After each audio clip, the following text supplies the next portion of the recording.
ನನಗೆ ಕರಗಳನ್ನು ಮುಗಿದು ಪ್ರಾರ್ಥನೆ ಮಾಡಲು ಕರಗಳಿಲ್ಲ, ಸತ್ಯವೇದವನ್ನು ಹಿಡಿದು ಪ್ರಾರ್ಥನೆ ಮಾಡಲು ಕೈಗಳಿಲ್ಲ.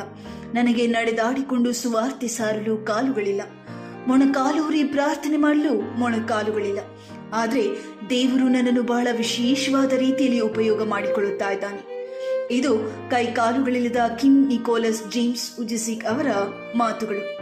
ಇವರು 1982 ಡಿಸೆಂಬರ್ 4ರಂದು ವಿಕ್ಟೋರಿಯಾದ ಮೆಲ್ಬೋರ್ನ್ನಲ್ಲಿ ಜನಿಸಿದರು. ಇವರನ್ನು ನಿಕ್ ಉಜಿಸಿಕ್ ಎಂದೂ ಕರೆಯುತ್ತಾರೆ. ಇವರು ಮಗುವಾಗಿದ್ದಾಗಲೇ ಟೆಟ್ರಾ ಅಮಿಲಿಯಾ ಸಿಂಡ್ರೋಮ್ ಎನ್ನುವ ಕಾಯಿಲೆಗೆ ಒಳಗಾಗಿ ಮಾನಸಿಕವಾಗಿ, ಭಾವನಾತ್ಮಕವಾಗಿ ಹಾಗೂ ದೈಹಿಕವಾಗಿ ಬಹಳವಾಗಿ ಹೋರಾಟವನ್ನು ಮಾಡುತ್ತಾರೆ. ಕುಟುಂಬಕ್ಕೆ ಹೊರೆಯಾಗಿ ಬದುಕುವುದಕ್ಕಿಂತ ಆತ್ಮಹತ್ಯೆಯನ್ನು ಮಾಡಿಕೊಳ್ಳುವುದೇ ಲೇಸು ಎಂದು ಯೋಚಿಸಿ ಆತ್ಮಹತ್ಯೆ ಮಾಡಿಕೊಳ್ಳಲು ಮುಂದಾಗುತ್ತಾರೆ.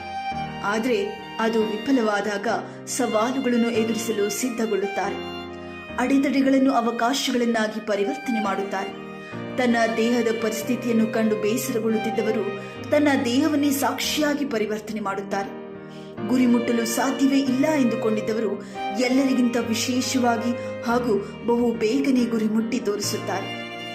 ಉತ್ತಮ ಪತಿಯಾಗಿ, ಉದ್ಯಮಿಯಾಗಿ, ಪ್ರೇರಕ ಭಾಷಣಕಾರರಾಗಿ, ಇದೆಲ್ಲದಕ್ಕಿಂತ ಹೆಚ್ಚಾಗಿ ಸ್ವಾರ್ಥ ಪ್ರಸರಣಕಾರರಾಗಿ ಮಿಂಚುತ್ತಾ ಇದ್ದಾರೆ. ದೇವರು ನಿನ್ನ ಬಲಹೀನತೆಯನ್ನೇ ಬಲವನ್ನಾಗಿ, ನಿನ್ನ ವೈಫಲ್ಯತೆಯನ್ನೇ ಸಫಲತೆಯನ್ನಾಗಿ, ನಿನ್ನ ಅಂಗವಿಕಲತೆಯನ್ನೇ ಶಕ್ತಿಯನ್ನಾಗಿ ಉಪಯೋಗ ಮಾಡುತ್ತಾನೆ. ಸಾಧನೆಗೆ ಕೈಕಾಲುಗಳ ಅಗತ್ಯತೆ ಇಲ್ಲ. ಸಾಧನೆಗೆ ಸಾಧಿಸುತ್ತೇನೆ ಎನ್ನುವ ದೃಢ ಮನಸ್ಸು ಅಗತ್ಯ.